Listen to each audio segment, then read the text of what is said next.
More is the largest sustained Aboriginal activist movement in Canada. We can't say in North America because now we definitely would attribute that to Dakota Access Pipeline, right? That would be the largest sustained Aboriginal movement in North America. But as far as Canada, we know Idle No More is the one. It was triggered as a direct response to the federal legislation back in 2012. And that legislation really had an impact on Aboriginal and treaty rights at the time. And the legislation particularly was omnibus bills C-38 and 45. And what was happening there was proposed changes to the Navigable Waters Act, and that triggered response particularly from women. And so Idle No More is interesting because it was started by 4 women, 3 First Nations women and 1 non-First Nations woman. A couple of them had law degrees, and they knew what government was doing was wrong.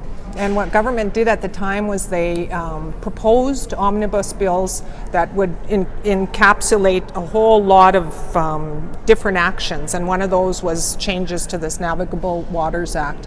So they lifted the restrictions on that act, and there was a lot of concerns about water protection at the time. And so Idle No More is really based on and comes from protecting the waters. And that's protecting the waters for everybody, not just First Nations people, because we all drink water, right? And the interesting thing is there is a inherent connection to women and water. Women in First Nations culture are keepers of water, and so it was really fitting that women were the ones to stand up and take that, where people were meeting at public places and just opposing what was happening in the omnibus bills. And it moved to be something bigger. Social media was a huge vehicle for people to get together and inform what was happening. So it was opposition to what we saw as taking away and impinging on Aboriginal and treaty rights at the time. I'm going to use media reports, interviews with First Nations and non-First Nations participants, and government documents.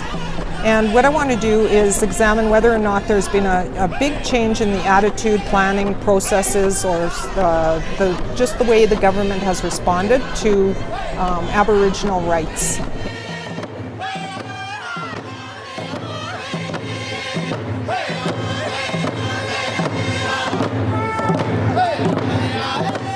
Were really saying, grassroots people at the time were saying, was we never gave up those rights. We never gave up our rights to protect the water and or to protect any components of the environment, nor did we give away any of those rights to them, period, right?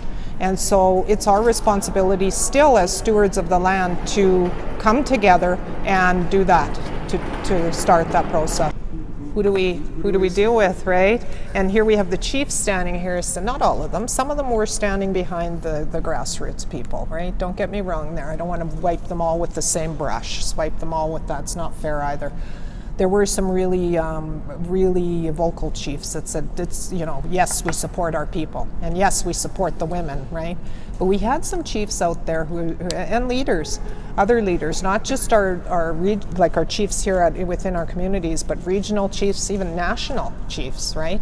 That were saying, stop, you're messing up our business with government. We're in the process of trying to negotiate over here, and we're trying to negotiate over here, right? And we don't need you throwing spokes in the wheel, right? And Aboriginal people were saying, well, no, you have been idle long enough. We are going to take control now of this, and that's enough, right? We're not waiting for you to make change for us anymore. We're going to do it ourselves. And that's what I said, the empowerment and the activation of Aboriginal people through Idle No More is probably one of the biggest things, the most evident things that for us internally, seeing those young people activate, seeing women activate and take leadership roles now.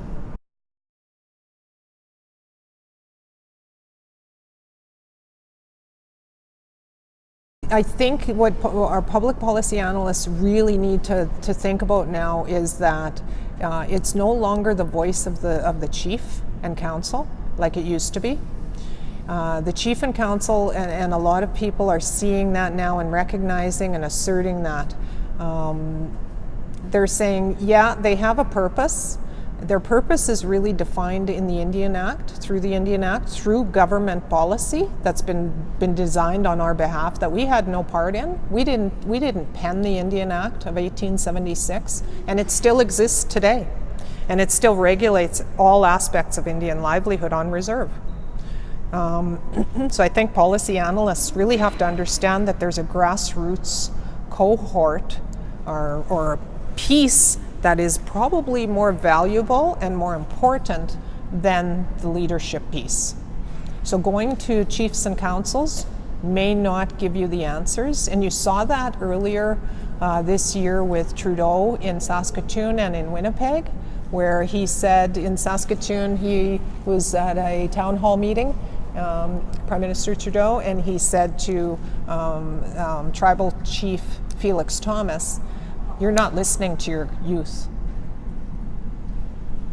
Where do you think he got that from? He didn't pull that out of his nose. He has substantial reason to make those comments, okay? Because Felix Thomas was suggesting, and then we've had lots of debates about this in our classes, it's an excellent discussion. Felix Thomas was suggesting that the youth wanted youth centers and they wanted places to hang out and that sort of thing, right? And I'm not saying that's wrong. That's one component, but what youth are, and Trudeau said this, he said, that's not what youth are telling me. He said they want somewhere to store their canoes. Like, I mean, he probably shouldn't have used that language. And then he further went on and said, and somewhere to go to learn with computers so they can do their homework. And he's absolutely right? And so that was an example of how leadership may not be speaking. They have the right intentions to speak on behalf of the people, but they may not have the understanding from the people, from the grassroots. So there's a disconnect right now happening, and there's more and more of a disconnect happening right now between the people and the leaders, which is really interesting because government wants, in policy, government wants to go to leaders. They want to go to the Perry Bellegardes and the people in the regional offices here, the PTOs, provincial territorial organizations that are supposed to represent Aboriginal peoples. And that disconnect's happening within each region, within each province, where people on the reserve level and in the cities are saying, those regional organizations don't represent us anymore. They're there, they look good, but they're these little ivory towers that are not connected to the people. So that was a real example. So my advice to public policy analysts and those who are designing public policy is you've got to listen to what the people are saying.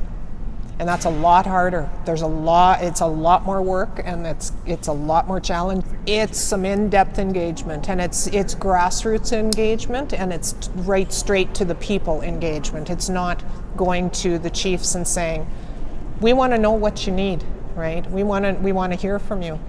Because a lot of people will tell you they don't represent us. Don't ask them, because they don't represent us and they don't know. And the Trudeau Saskatoon thing is a very small example of that. And so in a lot of ways, Justin Trudeau, Prime Minister Trudeau, was accurate in a lot of ways with what he was saying. We're not listening to our kids, right?